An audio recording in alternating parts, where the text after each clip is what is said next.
The room hung quiet, but it was louder than a scream could possibly have been. Wooden benches groaned beneath the weight of expectation, reporters held their notebooks tight, and a heavy tension curled through the air like smoke.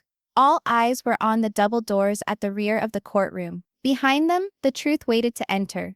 And once it entered, nothing in the sister-wives family would ever be the same again. For years, the Browns constructed a reputation of togetherness, of determination, of a family united by marriage, but also by religion, trust, and sacrifice. Millions watched week after week as their troubles and triumphs unfolded on screen. Reality TV, however, has boundaries. Reality TV reveals what is permitted to be revealed. Reality TV conceals what a person does not wish you to know. And here, in this room under oath, reputations and lives at stake, those secret pieces were going to show. Seated before the judge at the front of the courtroom were the family, each of their faces a story unto themselves. Kody Brown sat forward, jaw clenched, fingers interlocked as if keeping himself stationary. At his right, Robyn attempted to convey calmness, but her knuckles paled as she clutched the edge of the table. Christine sat up straighter than anyone anticipated, chin raised, eyes fixed on the judge, while Janelle fidgeted uncomfortably, struggling between anger and heartache. Meri, as usual, was more difficult to interpret. Her face a mask, but her eyes sparkled with something more profound. Perhaps regret, perhaps determination. This wasn't marriage anymore. It wasn't love, faith, family. This was betrayal. Money. Secrets and hushed tones behind closed doors, and the trail of destruction they left. And the voice that revealed those secrets was not one of the wives, not a child, not even a neighbor. It was someone who the family had trusted in their most intimate personal moments, someone who had witnessed more than cameras ever did, someone who, up to this point, had kept quiet. The doors swung open. Every head swiveled. A silence dropped so thick it seemed the air itself had stopped moving. The witness approached, plain attire, tense hands, but an eye that was steady enough to unnerve even the most assured of the Browns. This was not merely testimony. This was a settling of accounts. The judge's gavel came down once, like thunder, and as the oath was taken, you felt the weight of history bearing down upon this room. What was to be spoken would not only challenge the story the Browns had constructed for years, it would cut to the heart of who they really were. What does one do when loyalty meets truth? When the family you are loyal to becomes the family you betray? That was the question that loomed over all of us here. And it was about to be resolved. Because the witness said they knew of secret bank accounts, of money being channeled quietly, out of sight from the other wives, of pandemic regulations that were not so much about safety as about power, control, and special treatment, of manipulation that made love turn into leverage. And that was not even the worst part. The Browns weren't simply battling to preserve their image, they were battling to preserve the very image that had made them legendary, the tale they had peddled to the world. And finally someone was pulling back the curtain. As the first question escaped the lips of the attorney, the family shifted uncomfortably in their seats. The cameras were not here to stage this moment. TLC was not cutting away to commercial. This was raw, unedited, uncontrolled. And as the first answer rang across the courtroom, you could almost hear hearts shattering, walls crumbling, and the audience leaning forward to catch every word. This wasn't a narrative. This wasn't TV reality. This was reality itself, naked and spread out before judgment. And you're going to hear it all. But first, before we go in there and reveal the facts the Browns struggled so desperately to conceal, let me ask you something. For years you've argued, was this family really together? Or was it all an act for the cameras? You're going to get evidence today that might finally settle that issue once and for all.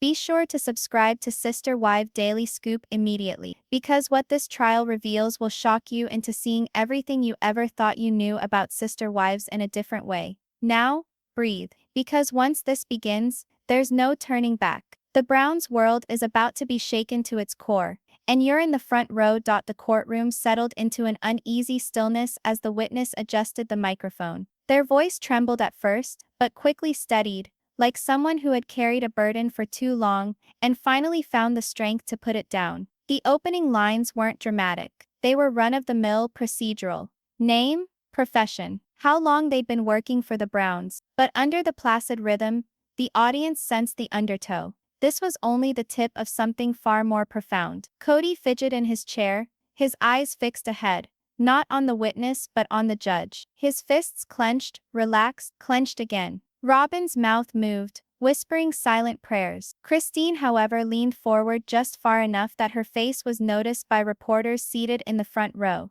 Resolve blended with something harder, vindication, maybe, or possibly a fear of what was going to be pulled into the sunlight. The lawyer didn't waste any time. When you worked for the Brown household, did you have access to family finances? A shiver moved through the room. The witness took a deep breath, nodding. Yes, I did errands, grocery shopping, handled some receipts. Occasionally I was asked to deposit checks. That revelation in itself garnered looks. Money is never merely figures. In a household like this one, it's control, faith, and survival. And for years, fans had wondered how Kody and his wives allocated money. Now, for the first time, someone who handled the behind-the-scenes was about to talk under oath. All secrets kept behind closed doors have a time they're brought into the light.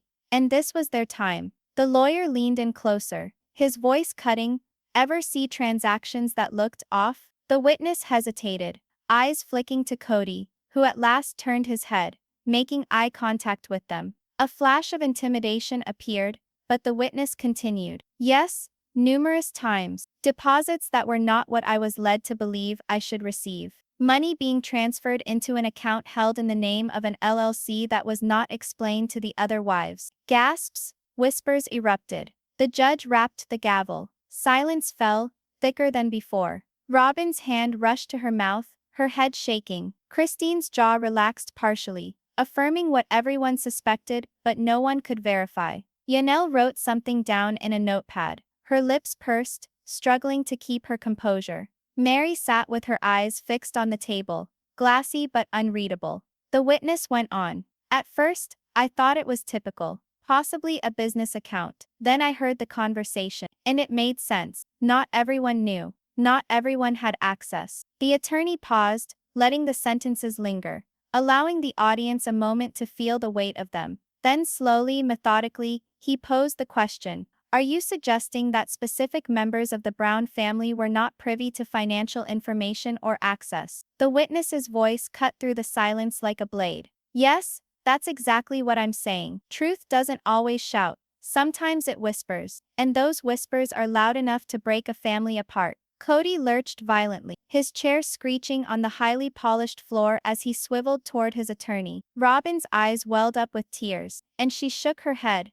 mouthing silently to him alone. The other wives exchanged glances, a whirlwind of awareness, pain and shock darting between them. The lawyer leaned in harder, pulling out documents, receipts, copies of checks. He held them aloft, one page of the documents appearing to weigh more than paper ever could. The witness took his time, verifying handwriting, signatures, and figures. Your Honor, the lawyer spoke firmly. These records reveal a pattern. Money diverted, accounts concealed, and choices made with secrecy. The defense jumped to its feet, objecting indignantly. Speculation and irrelevant were some of the words that filled the air, but the judge ruled them out, and the testimony proceeded. The echo of the gavel reminded all of this. It wasn't reality TV. There were no producers to cut off the scene, no editors to dilute the impact. Christine brushed away a tear from her eye, although if it was anger or relief, no one could possibly say. She had gone years talking about being brushed off,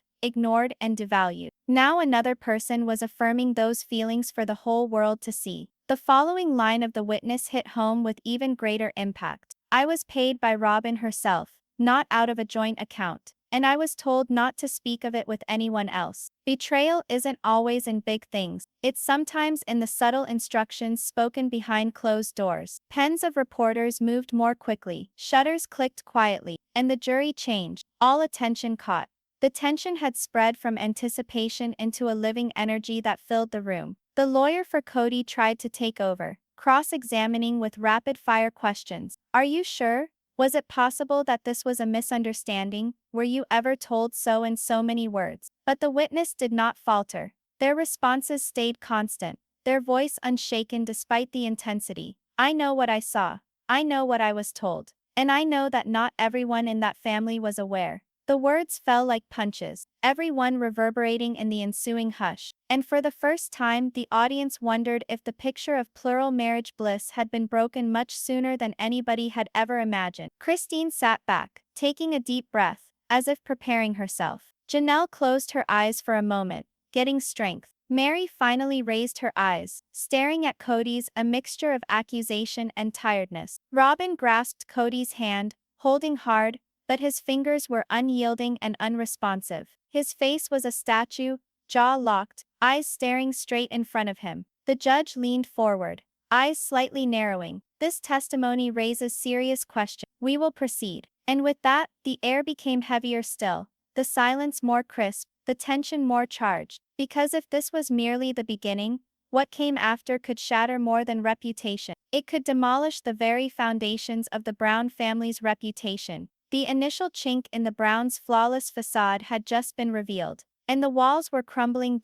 The witness breathed in, steadying themselves as the succeeding line of inquiry cut deeper. What started as rumor of financial secrecy was now unraveling into something even more intimate. The attorney's tone dropped, calculated, almost surgical. Throughout your stay at the Brown residence, did you see rules being upheld that were not equitably enforced? The gallery inclined forward. Everyone had recalled the turmoil of those pandemic years. Families torn apart, restrictions questioned, reports circulating about favoritism. All the viewers argued endlessly on social media. But here, under oath, responses were finally being pulled into the light. The witness nodded slowly. Yes, the rules were not the same for everyone. A shiver ran through the courtroom. Kody stood rigid, his face pale. Robyn's lips parted in shock visible on her face. Christine's eyes went wide, but not with incredulity, rather with the realization of a truth she had long suspected.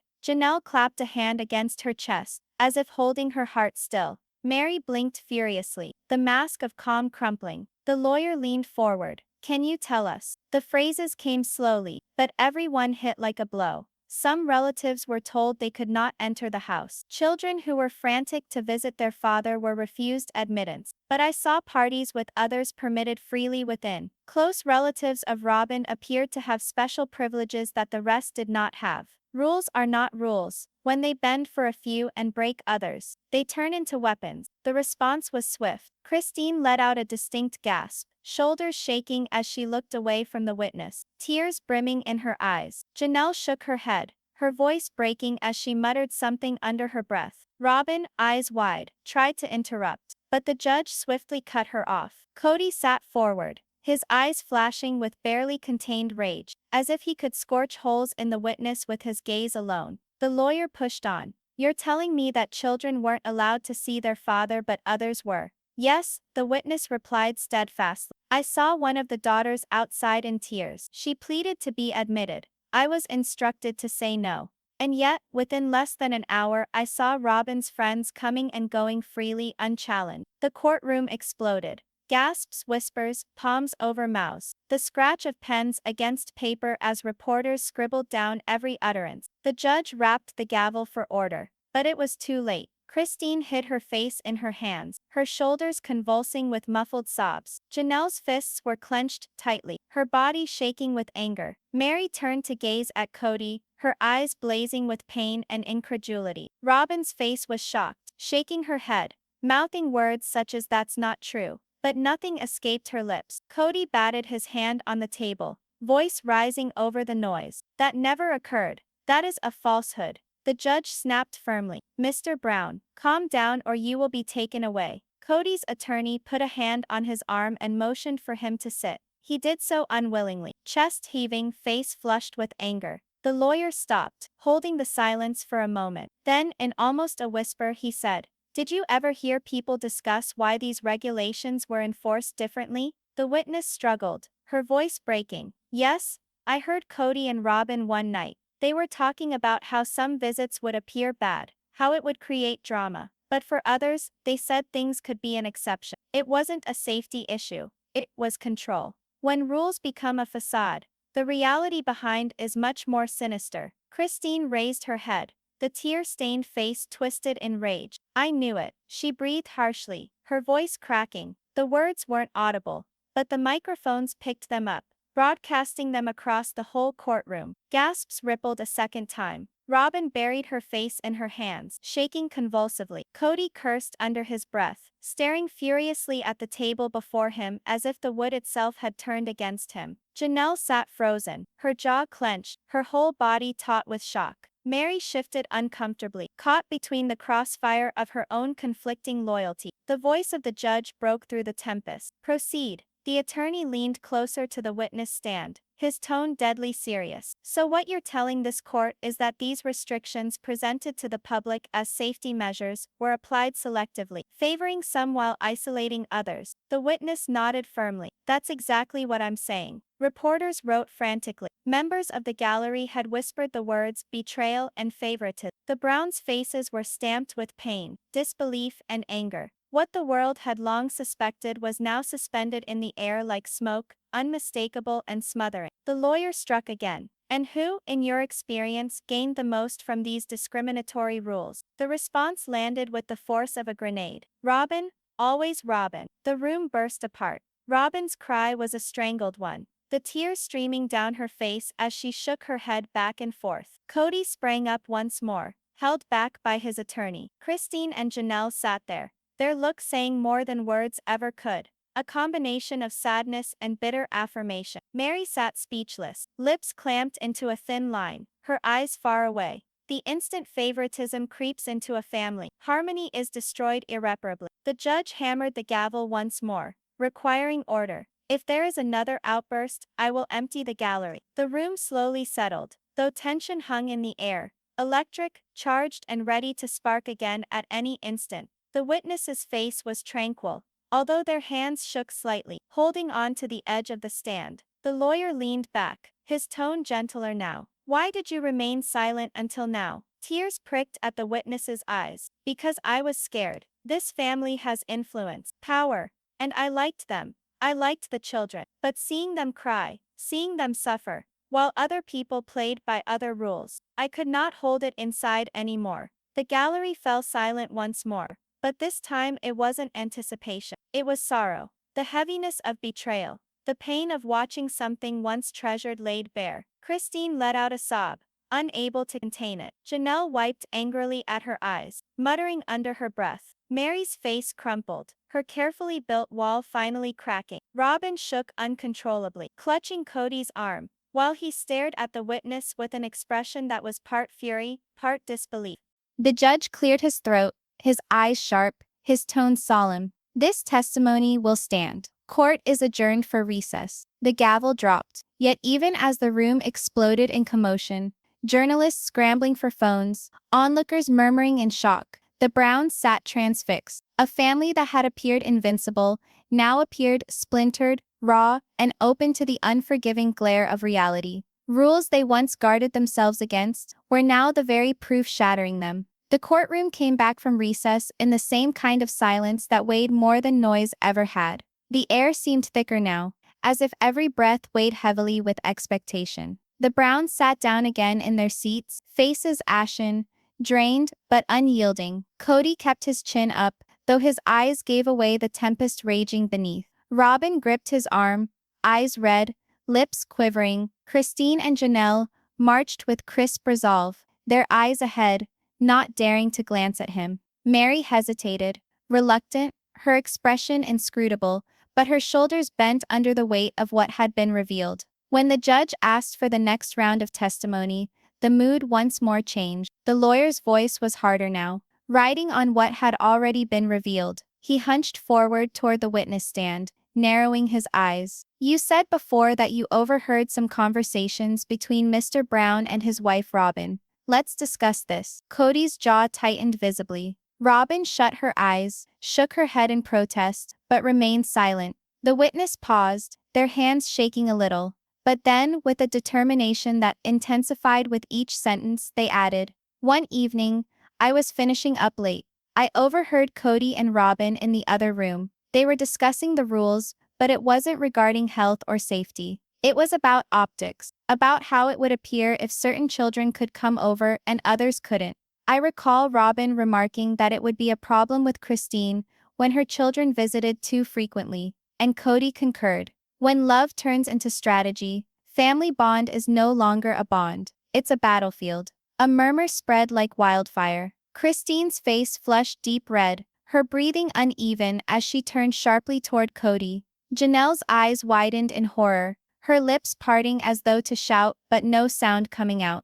Meri's head dropped, her hair falling like a curtain to hide her face. Robyn's body shook violently, tears spilling as she mouthed, "No, no, no." Kody leapt to his feet, his voice booming. "That's perverted. That's not what occurred." The gavel of the judge cracked like thunder. "Mr. Brown, one more interruption, and I will find you in contempt." Kody's attorney pulled him back down into his chair, speaking frantically in his ear. But the harm was already done. The jury had witnessed the rage, the desperation. They had witnessed the wife's unfiltered reaction. The attorney continued, undeterred. "So you're saying Mr. Brown and Robyn discussed intentionally limiting access to children in order to maintain control within the family?"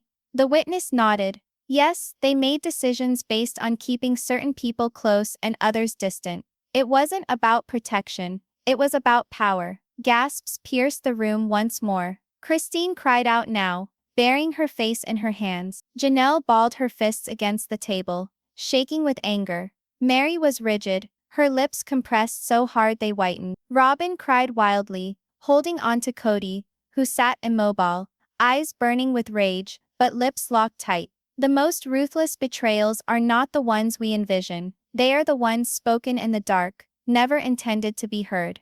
The attorney's tone fell lower, more measured. "And in your view, who was hurt most by these choices?" The witness's voice trembled slightly, but what she said was understandable. The children. They didn't know why their father wouldn't visit them, why the rules shifted based on who their mother was. "I'd see kids crying on the porch, pleading for hours, and I was the one who had to say no to them." The courtroom fell silent once more. Even the journalists' pens suspended above their notebooks appeared to be momentarily stopped by the import of those words. The picture of children pleading for love, for a simple thing like a visit with their father, clung in the air like a specter no one could avoid. Christine's cry sliced through the silence, raw and unadorned. Janelle put an arm around her, tears welling in her own eyes. Meri turned away, unable to bear it. Robyn wept louder, burying her face in Kody's shoulder. He stood stiff, his hand clasped over the table as tightly as possible, so that his knuckles whitened. The judge regarded the family with narrowed eyes, his voice bleak. "Proceed." The lawyer did not give up.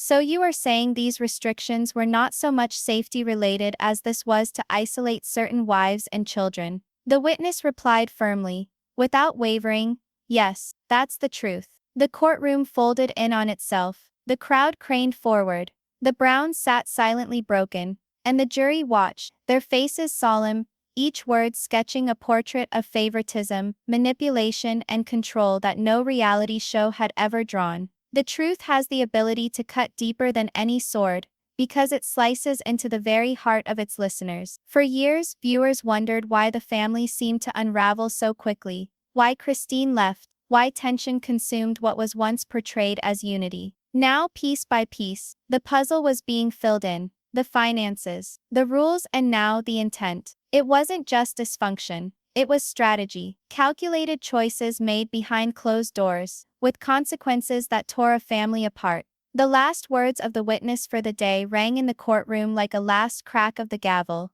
This family constructed its existence on sharing everything, but the reality is, not everything was shared. And the ones who suffered the consequences were the ones who had the least ability to resist. The ensuing silence was one of stunned silence. The Browns sat amidst the ruins of those words, their carefully built facade broken to pieces. And somewhere among the crowd, a reporter muttered what everyone else was wondering. If this is what's uncovered now, what else lies underneath? What becomes of a family when the masks are dropped and the truth stands alone? The gavel of the judge came down once again, bringing the courtroom back into order, but no one appeared willing to proceed. Testimony regarding manipulation had created wounds in the air, unseen but real. Even spectators who had appeared as interested observers now shifted their weight uncomfortably in their seats, aware that they were watching not only legal theater, but the gradual disintegration of a family. Christine hunched forward across the table, her fingers intertwined so tightly the knuckles were white as ghosts. She spoke in a whisper to Janelle, her voice shattering with years of suppressed anger. Janelle nodded, her eyes shining with unshed tears, as if every bit of pain she had swallowed in silence now had voice through the other witness. The attorney paused, sensing the moment. He looked at the jury, then at the women seated before him, and asked gently, "Would anyone here like to respond to what we've just heard?" The room fell silent. All eyes turned to the wives. Christine took a shaky breath, her body shaking as she stood up. Her voice trembled at first, but it had a sincerity to it that quieted even the rustle of pens writing. "Years," she started, her throat constricting. "I believed that it was me. I believed I was the issue. Every rule, every choice, every time he withdrew, I convinced myself it was my fault. That if I could just try a little harder, he'd love me the same way again. But now I hear it was not about safety. It was not about justice. It was about control." She spun around, her face smeared with tears, focusing on Kody. "Do you have any idea what that does to a person? To spend years believing you're not good enough, when all the time, you were never even given an opportunity." Her voice cracked then, and Janelle was immediately up beside her, wrapping a stabilizing arm around her shoulders. Janelle's own voice joined in, quiet but seething with anger. "I kept quiet because I believed it was what maintained the peace," Janelle stated firmly. "But peace that is founded on silence isn't peace at all. I saw Christine suffer. I saw our children suffer. And every time I questioned why, every time I pleaded for an answer, I was told it was for the sake of the family. But this," she motioned toward the witness stand, "this was never for the family. This was about power, about playing favorites, about tearing us apart until we couldn't even recognize ourselves anymore." When the quiet ones do finally speak, the weight of their truth can shake the earth beneath everyone's feet. The jury leaned in, seized by the immediacy of the moment. Christine wept openly now, holding on to Janelle. Robyn put her hand over her mouth, crying hard, her entire body shaking as if each of the accusations sliced into her like a knife. She attempted to interrupt, but her voice came out as a fractured whisper. "That's not fair. It's not true." The defense attorney quickly stood, raising his hand. "Your Honor, this has become a spectacle. These emotional outbursts are irrelevant to the facts of the case." But the judge cut him off, his tone sharp. "Sit down, counselor. These are not outbursts. These are testimonies, and they will be heard." The lawyer's face darkened with anger, as he sank back slowly into his chair. Kody's face contorted with rage, lips compressed into a thin line, nostrils flaring. He glared over at Robyn, speaking in a fierce whisper, his hand clenched around hers with nearly cruel pressure. And then at the far end of the table, Meri rose. Her ascent was subtle, near fearful, but the impact was instantaneous. Everyone's attention turned to her, the wife who had lived long in the background of doubt, caught between duty and bitterness. Her tone was hushed, trembling, but each word weighed with the brokenness of her heart. "I don't know where I belong anymore," she admitted, looking between Kody and the women sitting next to her. "I told myself for years that if I stayed, if I just kept clinging, maybe one day I'd find my place again. But I see now, maybe there never was a place for me. Not really. Not after all of the things that were kept hidden. Not after all the things that were taken." Her voice broke into silence, and she slid back down, her hands over her face. At times, the silence that speaks the loudest is the one that follows decades of being silenced. The atmosphere in the courtroom was choking now. The lawyer took advantage of the moment, his voice serious but cutting. "Members of the jury, you have heard it from their own lips. This was not merely a family with differing perspectives. This was a family torn apart by conscious decisions, concealed motives, and emotional manipulation that disfigured each member of this family." Robyn jolted upright, her voice high and desperate, and almost unrecognizable. "Stop distorting it. He was protecting us. He wanted what was best for all of us. You have no idea what it's like. The scrutiny, the cameras, the world expecting us to fail. You have no idea what it's like to be resented simply because I was the one he picked." Her words broke into sobs. She slumped back next to Kody, who held a protective arm around her. His gaze glowed at the lawyer, challenging him to go on. But the harm was done. The courtroom had witnessed the cracks with its own eyes. They had listened to the accusations, the admissions, the agony. No defense could wipe out what had just transpired. The judge leaned forward, his tone low but strong. This court will recess for a short time. When we reconvene, we will continue hearing testimony. The gavel fell, but the echo of it was drowned out by the sound of Christine's sobs, Janelle's fury, Meri's quiet despair, and Robyn's frantic cries. Kody remained in the middle of it all, his face carved in stone, a man watching his empire crumble from within. And as the jury exited, the question that hung in every corner of that courtroom was not spoken, but unquestionable. How much more truth could this family endure? Undefined. The most deadly secrets aren't the ones uncovered in court, they're the ones yet to be disclosed. When court opened again, the atmosphere was different. The previous testimonies had left scars on Kody's reputation, but his defense lawyer walked in with new fire. He corrected his suit, shifted his papers, and stood before the bench with the demeanor of a man who still thought he might be able to change things. Your Honor,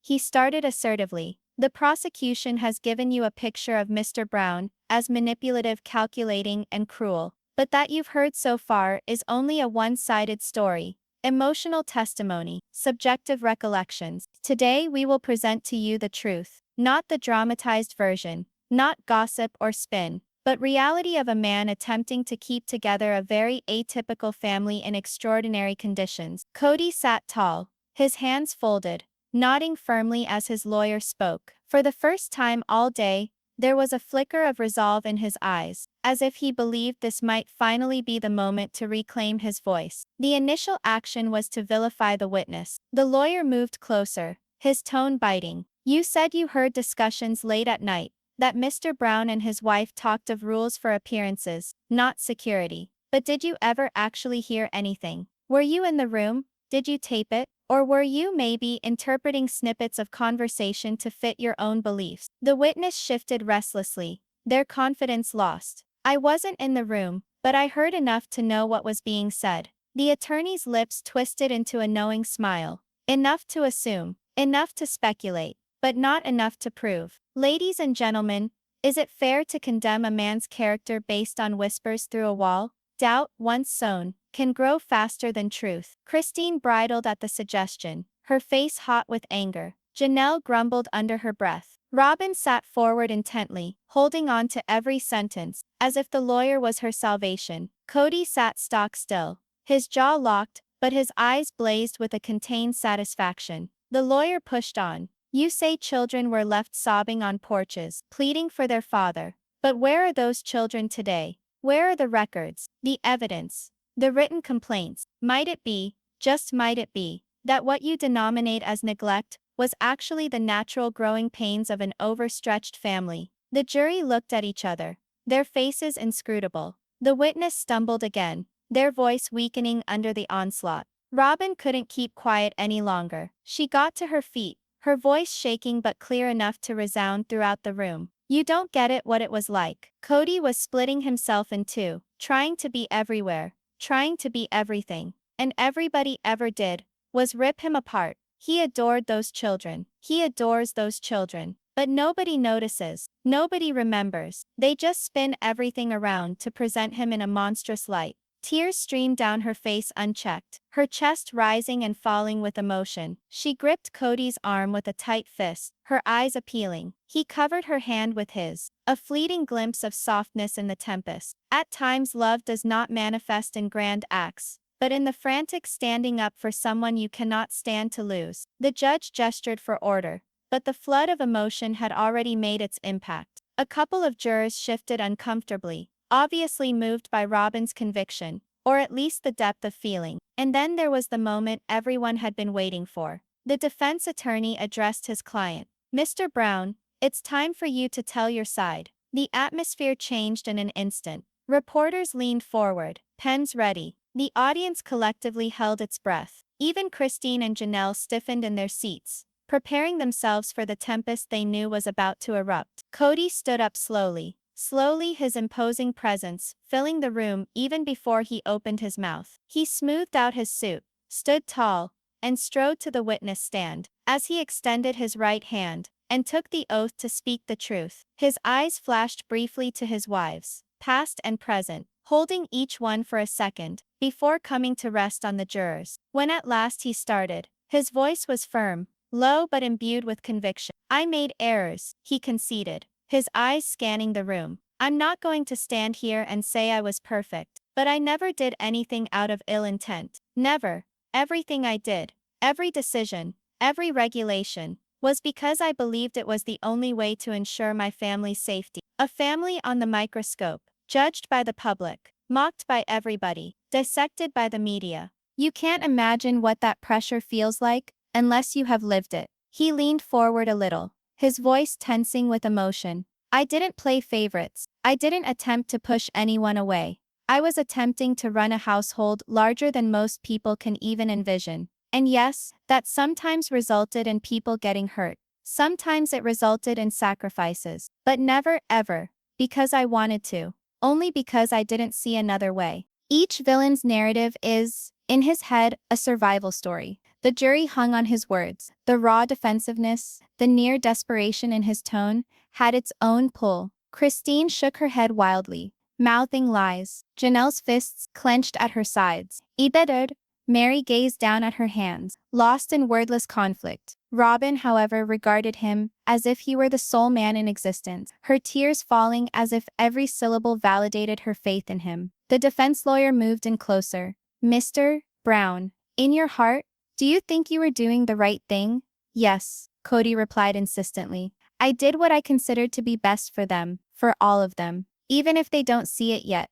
The courtroom hung in silence, the air thick, as if the whole room hung in the balance of his words. And although doubt remained, although pain still smoldered in the eyes of his wives, there was no longer any denying the strength of a man standing up for not only his reputation, but for the life he created. The question now was not if Kody thought he had told the truth. It was if the jury did. The courtroom waited in silence as Kody concluded his testimony. His words had been firm, his voice firm, his defenses cloaked in the rhetoric of sacrifice and survival. But as the defense attorney took a step back, nodding in quiet contentment, all eyes turned to the table of the prosecution. The prosecutor stood slowly, purposefully tightening his jacket before striding toward the stand. His paces were slow, but each step seemed to carry intention. He paused for a moment, allowing the silence to lengthen, observing Kody squirm beneath the burden of expectation. Then, voice cutting through the quiet, he spoke. "Mr. Brown,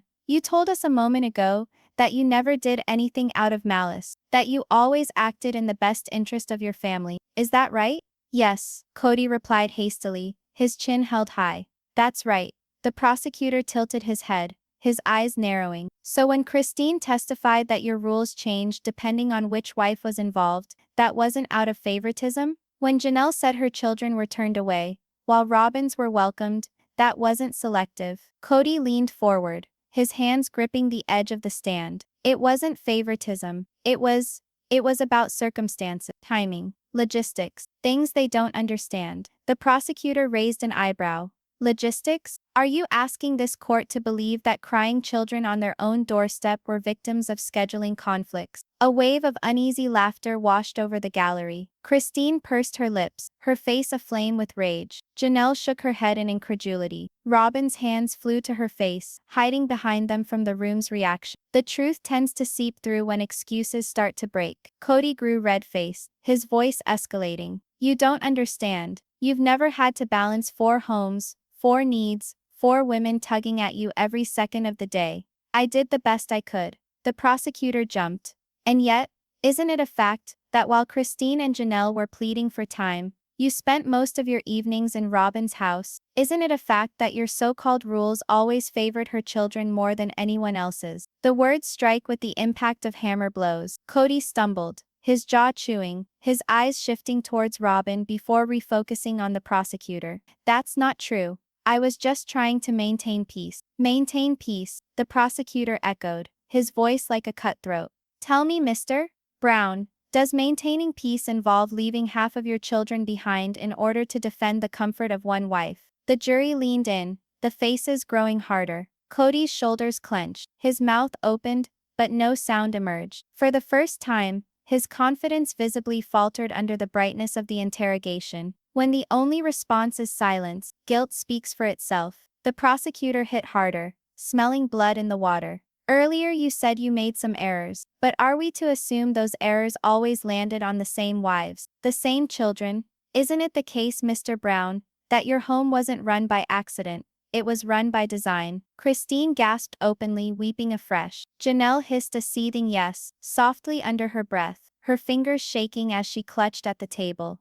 Meri remained motionless, her face inscrutable, but her eyes brimming. Robyn wept softly, her hand grasping at her chest as if every finger of accusation weighed on her airways. Kody slapped his hand against the stand, his voice ringing out. That's not true. You're twisting everything around. I loved them all of them. I gave everything I had. The judge's gavel boomed. Order, Mr. Brown. You will keep yourself under control in this courtroom. Kody froze, his chest heaving, his face flushed with fury. His jury's eyes widened, some flinching at the sudden outburst. Whatever composure he had built during his testimony was unraveling in front of them. Anger, once unleashed, can reveal truths words never could. The prosecutor allowed the silence to linger, then she delivered the punch. Mr. Brown, nobody questions that you gave it all to this family. The question is, to whom did you give it? Because from where your wives are sitting, it wasn't to all of them. And from where your children were sitting,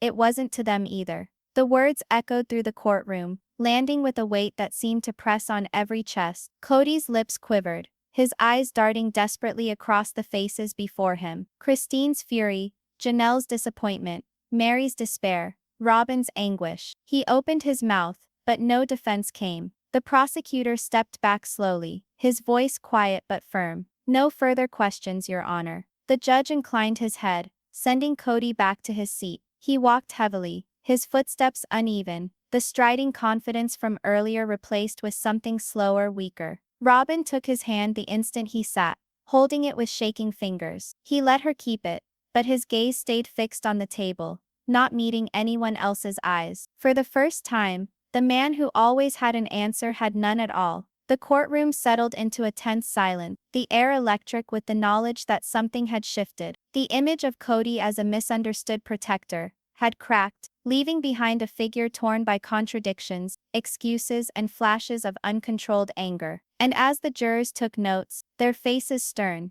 one question hung unsaid, but weighty in the air. Was this the breaking of a man, or the revelation of who he had been all along? The courtroom was more oppressive than ever when the judge summoned the next witness. The tension of Kody's cross-examination still lingered in the air, the memory of his tantrum seared into every brain. Even Kody himself sat slumped now, his face set hard, his hand clutched tightly by Robyn's shaking fingers. But what happened next threatened to shatter whatever remained of the thin tension in the room. The bailiff pushed open the side door, and a silence fell over the gallery as a teenager entered. Young, fidgety, eyes cast down, yet bearing a burden no child should ever have to bear. Christine's daughter. The hush grew thicker as she stood at the stand, her hands trembling with her oath. Christine's whole body strained forward, tears welling in her eyes. Janelle put a steadying hand on her back, as if propping her for what lay ahead. The prosecutor stepped forward, speaking softly. Can you describe it, in your own words, how it was for you during this time period,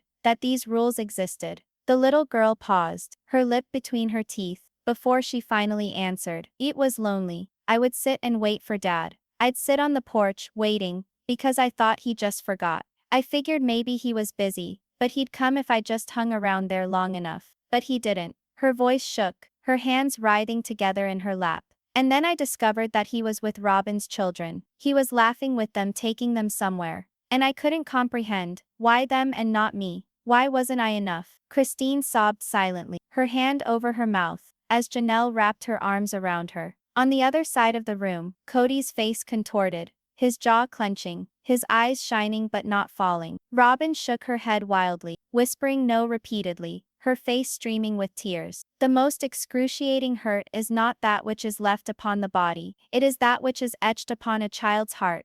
The prosecutor's voice was soft. Did you ever ask your dad why? The girl slowly nodded, tears welling in her eyes. Yes, I asked him one evening, when he finally called. I said, Dad, Why don't you visit us anymore? Did we do something wrong? She swallowed, her little voice cracking. He didn't answer. He just said things were complicated. And then he changed the subject. The room was thick with silence. Even the judge's eyes were softened, the stern face on him, warmed by the child's words. At the defense table, Kody abruptly leaned forward, his voice cracking as he whispered, "That's not true. I didn't. I couldn't." His lawyer yanked him back quickly, whispering angrily to be silent. There are times when the silence of a parent speaks louder than any denial ever could. The child's testimony was brief, her words reducing the courtroom to rubble. When she descended from the stand, Christine hurried to catch up to her, embracing her with shaking arms, weeping openly into her daughter's hair. The judge permitted it,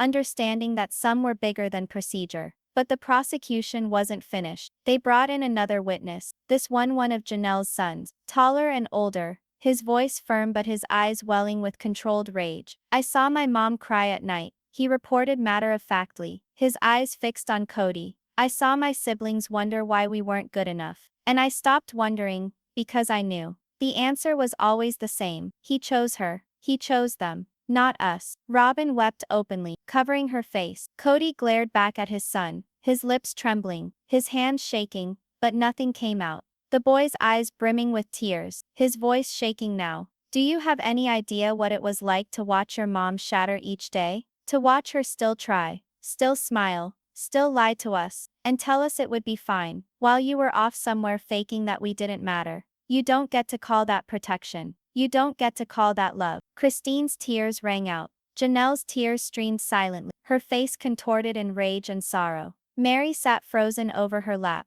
mute, her silence a shout louder than words. Robyn held on to Kody, shaking her head wildly, but her own tears gave her away. Children's voices ring out above the din of adults, because their truth is raw, unfiltered, and inescapable. The prosecution ended with no further questions, leaving the words of the children to hang in the air like a verdict of their own. The defense attorney rose slowly, but even he seemed shaken. His voice wavered as he tried to recover. No further questions for these witnesses. He knew, as did everyone in the room, that cross-examining a child who had just poured out their pain was a battle already lost. The judge eventually adjourned for the day, his gavel banging like a heartbeat. The Browns remained silent, broken pieces of what had once been a family now littered about the courtroom floor. And as the jury filed out, grave faces, one question remained in every mind there. If this is the price of truth, what will justice cost in the end? As the children speak, even the most adamant defenses crumble under the crushing weight of lost innocence. The morning sun streamed through the courthouse's high windows, sending long shadows over the highly polished wood. The last day of testimony had begun,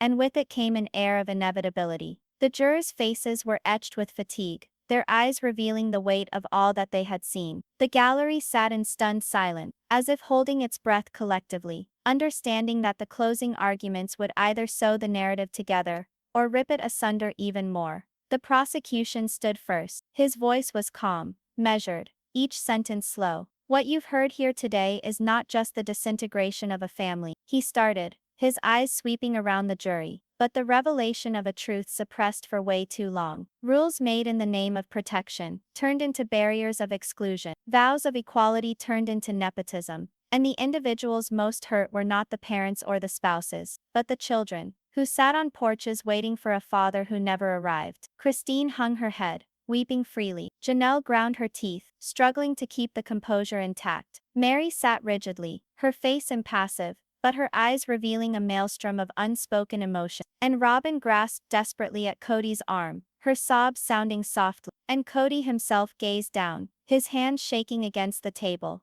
There are injuries that words can no longer hide. Injuries so profound that they require to be recognized in the silence that ensues. The prosecutor's tone edged. "This case is not about punishing one man's decision. It is about responsibility. About whether we as a community condone the notion that loyalty can be expected, while love is selectively bestowed. The evidence you've just heard, from wives, children, from the man himself, has told a picture more compelling than any argument I could present. The question you face is one: do we permit these wounds to be ignored, or do we accord them the dignity of being noticed?" The jury shifted uncomfortably, the air thick with his words. The prosecutor took a step back, His last glance waited with gravity, before easing slowly into his chair. The defense attorney stood, his shoulders squared but his eyes tired. He started softly, almost begging. Ladies and gentlemen, what you have witnessed here is not a crime. It is a family. Families are messy. Families are imperfect. My client never intended to hurt his children, or to hurt the women who supported him. What you have seen is the fight of a man trying and failing, under stresses none of us can ever understand. He pointed at Kody, whose face was smeared with unshed tears. He is not a monster. He is not an evil. He is a father who lost his way.